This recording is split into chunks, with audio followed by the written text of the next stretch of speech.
2024 లేదా 25లో డిగ్రీ లేదా బీటెక్ చదివారా? సాఫ్ట్‌వేర్ జాబ్ కోసం ఎదురు చూస్తున్నారా? అయితే కోడ్ జ్ఞాన్ 100 డేస్ కోర్సులో చేరండి, జాబ్ సాధించండి.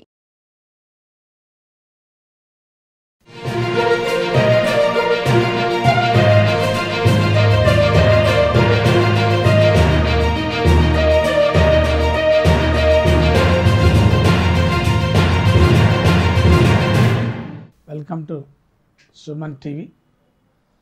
ఈ వారం మన టాపిక్ తాతల ఆస్తిలో ఎవరెవరికి ఎంతెంత వాటా ఉంటుంది, ఎవరెవరు ఏ వారసులు లేదు ఆస్తిలో తాత ఆస్తిలో వారసులుగా ఉంటారు అనేటటువంటిది చర్చించాలనేది ఆలోచన. ముఖ్యంగా చాలామంది తాతలు కావచ్చు, ముత్తాతలు కావచ్చు, వాళ్ళ ఆస్తులు కొనుక్కోవడం అనేది జరుగుతుంది. వాళ్ళ సొంతం కోసం ఆస్తులు కొనుక్కోవటం. కొంతమంది ఏమో నా బిడ్డ నా కొడుకుకు ఆస్తులు కావాలని, లేదు తమకే సొంతంగా సెల్ఫ్ ఎక్వైర్డ్ ప్రాపర్టీస్ కావాలని ఆస్తులు కొనుక్కొని భూములు కావచ్చు, ప్లాట్ కావచ్చు, ఇండ్లు కావచ్చు, లేదు రకరకాల ఇండస్ట్రీస్ కావచ్చు, లేదు బ్యాంక్ బ్యాలెన్స్లు కావచ్చు, డిపాజిట్లు కావచ్చు, షేర్స్ కావచ్చు, లేదు ఇంకా రకరకాల ఆస్తులు, స్థిరాస్తులు కావచ్చు లేదా చరాస్తులు కావచ్చు కొనుక్కోవడం అనేది జరుగుతూ ఉంది. వాళ్ళ పేర్ల మీద వాళ్ళ భార్య పేర్ల మీద వాటిని రిజిస్ట్రేషన్ చేయించుకుంటారు. పాస్ పుస్తకాలు, టైటిల్ డీడ్లు, సేల్ డీడ్లు, రెవెన్యూ అగ్రికల్చర్ భూములు అయితేనే వ్యవసాయ భూములు, ఇవన్నీ కూడా రెవెన్యూ వాళ్ళ పాస్ పుస్తకాలు ఇవ్వటం ఇవన్నీ జరుగుతూ ఉంటాయి. ఎవరైనా ఒక వ్యక్తి తను సంపాదించుకున్నటువంటి ఆస్తి తన పేరు మీద ఉంటే తన జీవితకాలంలో తను బ్రతుకున్నప్పుడు ఎవరికైనా ఆ భూమిని దానం ఇవ్వచ్చు, అమ్ముకోవచ్చు, తన సోదరులకు, అమ్మకో, నాయనకో, లేదు ఇతర ఇంట్రెస్ట్ ఉన్నటువంటి వ్యక్తులకు వీలునామా ద్వారా ఎవరికైనా వాటిని ట్రాన్స్ఫర్ చేయడానికి ఆ ఆస్తిని సంపాదించినటువంటి ఒక వ్యక్తికి ఉంటుంది. కానీ అర్ధాంతరంగా ఒక ఆస్తి ఉన్నటువంటి ఒక వ్యక్తి, ఒక 20 ఎకరాల ఆస్తి ఉన్నటువంటి ఒక వ్యక్తి ఏ రకమైనటువంటి వీలునామా వ్రాయకుండా, ఎవరి పేరు మీదకి బదిలీ చేయకుండా అకస్మాత్తుగా హార్ట్ అటాక్ వచ్చో, రోడ్డు యాక్సిడెంటో, లేదు ఇంకేదైనా ప్రమాదం వచ్చో, లేదు ఈ మధ్యకాలంలో వచ్చినటువంటి కరోనా లాంటి డిసీజులు వచ్చో చనిపోయింది అనుకోండి, ఆయనని డైడ్ ఇంటెస్టేట్ అంటాడు. అనే పేరుతోటి పిలుస్తారు. డైడ్ ఇంటెస్టేట్ అంటే ఎవరికి ఎలాంటి వీలునామా రాయకుండా, తన ఆస్తిని ఎవరికి దక్కాలో చెప్పకుండా చనిపోయిన వ్యక్తిని ఒక డైడ్ ఇంటెస్టేట్ అంట. అతను చనిపోయిన తర్వాత ఆ ఆస్తి ఎవరికి చెందాలి?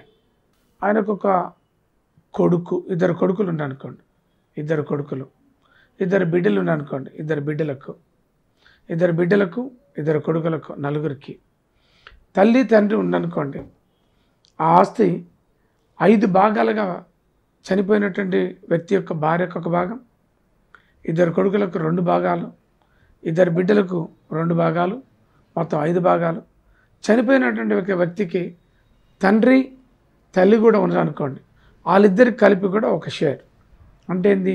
20 ఎకరాలు ఆస్తి ఉన్నటువంటి ఒక వ్యక్తి చనిపోయినప్పుడు భార్యకు ఒక వాటా వస్తుంది. తర్వాత 2 కొడుకులకు చెరి 2 వాటాలు వస్తాయి, 2 బిడ్డలకు చెరి 2 వాటాలు వస్తాయి. అంటే ఈ 2 4 వాటాలు, భార్యకు ఒక వాటా 5 వాటా.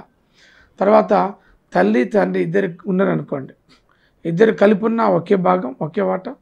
2 ఇట్లా ఎవరో ఒకరు బతుకున్నా ఒకే వాటా. ఇట్లా 6 వాటాలని, ఈ 20 ఎకరాల భూమిని 6 వాటాల కింద డివైడ్ చేసి 20 ఎకరాలు డివైడెడ్ బై 6 వాటాల కింద షేర్స్ కావటం అనేది జరుగుతాం.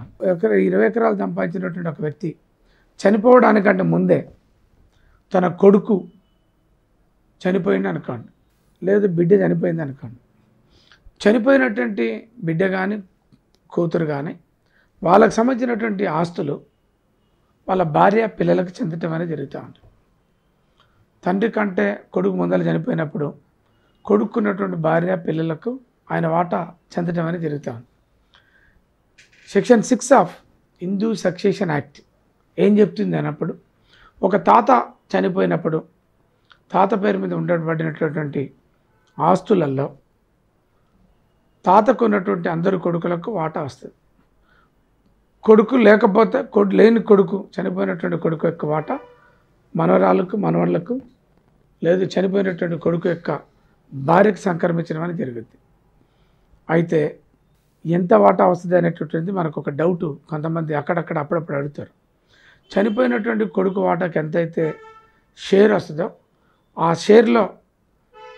షేర్ని ఆయన కొడుకు, భార్య, పిల్లలందరూ కూడా మళ్ళీ వాళ్ళు ఎంతమంది భార్య, తండ్రి, కొడుకు, బిడ్డ ఎంతమంది అయితే ఉంటారో అంతమంది కూడా వాళ్ళందరూ కూడా బైఫర్కేట్ చేసుకోవడం, వాళ్ళ వాటాలు తీసుకోవడం అని జరుగుతాం.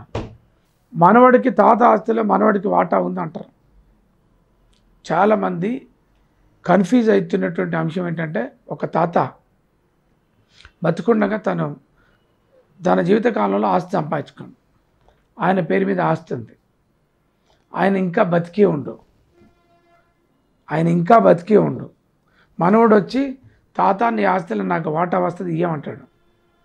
మనవడికి రైట్ లేదు. తాత నాకు నీ ఆస్తిలో ఆ వాటా వస్తుంది ఇయ్యమని మనవరాలు అడుగుద్ది. మనవరాలకు హక్కు లేదు. ఎప్పుడు ఈ మనవరాలకు కానీ, మనవడికి కానీ, లేదు భార్యకు కానీ, లేదు కొడుకు, కూతురుకు కానీ ఎవరికన్నా హక్కు ఎప్పుడు సంక్రమిస్తుంది అంటే, ఆ ఆస్తిని సంపాదించినటువంటి ఒక వ్యక్తి, తాత కావచ్చు, తండ్రి కావచ్చు, అతను చనిపోయిన తర్వాత మాత్రమే. అది కూడా ఎలాంటి వీలునామా రాయకుండా, ఎవరి పేరు మీద పెట్టకుండా, ఎవరికి తన ఆస్తిని బదిలీ చేయకుండా, లేదు తదనంతరం ఈ ఆస్తి ఎవరికి చెందాలో రాయకుండా పోయినప్పుడు మాత్రమే ఈ వీలునామా ద్వారా రాస్తే, వీలునామా రాయకపోతే ఉన్నటువంటి క్లాస్ 1 ఎయిర్స్ అంటే భార్య, కొడుకులు, బిడ్డలు, లేదు తండ్రి ఉంటే వాళ్ళందరూ కలిసి ఈక్వల్గా షేర్లు పంచుకునేటటువంటి అవకాశం ఉంది. మరి తాత చచ్చిపోయిండు, కొడుకు ఉన్నాడు, ఆ కొడుకు వాటా వస్తుంది. కొడుకుకు సంబంధించినటువంటి బిడ్డ లేదు కొడుకు ఉంటారు అంటే మనవడు, మనవరాలకి ఏ రకంగా ఆస్తి సంక్రమిస్తుంది అంటారు. ఉన్న ఆస్తిలో కొడుకు ఆస్తికి సంబంధించినటువంటి కొడుకు వాటాకు వచ్చినటువంటి వాటాలో తండ్రి వాటా తీసేసి, కొడుకు వాటా తీసేసి ఉన్న ఆస్తిని ఆ కొడుకులు, పిల్లలు సమానంగా పంచుకోవడం అనేటువంటి జరుగుతాం. ఈ రకంగా భాగ పంపకాలకు సంబంధించినటువంటి పార్టీషన్ యాక్ట్ అని దీన్ని మనం పార్టీషన్ యాక్ట్ అనే పేరుతో పిలుస్తారు. ఎవరైనా వాటా ఇవ్వలేదు అనుకోండి, ఒక తాత చచ్చిపోయిండు, తాత తన జీవితకాలంలో 20 ఎకరాలు సంపాదించిండు, ఆయనకు 2 కొడుకులు 3 కొడుకులు ఉన్నారు. ఒక పెద్ద కొడుకు పేరు మీదకి మారుతుంది, రెవెన్యూ రికార్డులలో పట్టాల మార్పిడి చేస్తారు. ఎందుకంటే పెద్ద కొడుకుని తల్లి చచ్చిపోయినాక అంత ఆస్తి అంతా పెద్ద కొడుకు పేరు మీదకి వస్తుంది. నా పేరు మీద ఉంది కాబట్టి ఇది రాదే అంటాడు పెద్ద కొడుకు. కానీ చట్టం ఒప్పుకోదు. సక్సెషన్ యాక్ట్ నెంబర్ 6 సెక్షన్ 6 ఒప్పుకోదు. కాబట్టి ఆస్తిలో, చనిపోయినటువంటి తాతకు సంబంధించినటువంటి ఆస్తిలో ఆయన కొడుకులందరికీ వాటా వస్తుంది, బిడ్డలందరికీ వాటా వస్తుంది, భార్యకు వాటా వస్తుంది, తండ్రి లేదు కొడుకులు చనిపోయినప్పుడు కొడుకుల వాటాని మనవరాలకు వస్తుంది. లేదు కొడుకు ఆయన వాటా ఆయనకు వచ్చిన తర్వాత తాత నుంచి సంకరించబడినటువంటి తండ్రికి ఉన్నటువంటి వాటాలో మిగతా ఆయన కొడుకులు, బిడ్డలు కూడా అందరూ కూడా సమానంగా తండ్రితో పాటుగా వాటాని పంచుకోవడానికి అవకాశం ఉంది. ఇది పార్టీషన్ యాక్ట్ అనేటటువంటి పేరుతో పిలుస్తారు. ఎవరైనా హక్కుదారుడు అయింది తాత ఆస్తిలో వాటా ఇవ్వకపోతే స్ట్రైట్ అవే కోర్టు పోయి, నా తాత ఆస్తి సంపాదించండు, మా నాన్న వాటా ఇస్తలేడు నాకు, మా నాన్న ఒక్కడే వచ్చింది, ఆయన ఒక్కడే అనుభవిస్తుండు, దాంట్లో నాకు వాటా ఉంది, నా వాటా నాకు ఇవ్వండి అని ఎవరైనా పార్టీషన్ షూట్ వేసుకోవచ్చు. షూట్ వేసుకున్నప్పుడు ఏంటంటే ఆటోమేటిక్గా వారసుడు కాబట్టిగా తాత ఆస్తిలో తండ్రికి వచ్చినటువంటి వాటా ఏదైతే ఉందో ఆ తండ్రికి వచ్చినటువంటి వాటాలో తన కొడుకులకు, బిడ్డలకు అందరికి కూడా సమానమైనటువంటి వాటా తండ్రితో పాటు సంక్రమిస్తుంది అనేది చట్టం చెప్తున్నటువంటి అంశం. కాబట్టి మీరందరూ ఈ విషయాన్ని ప్రజలకు చెప్పాలని, చైతన్యం చేయాలని కోరుకుంటున్నాం. ఇట్లు రాపోలు భాస్కర్, హైకోర్టు అడ్వకేట్, హైదరాబాద్.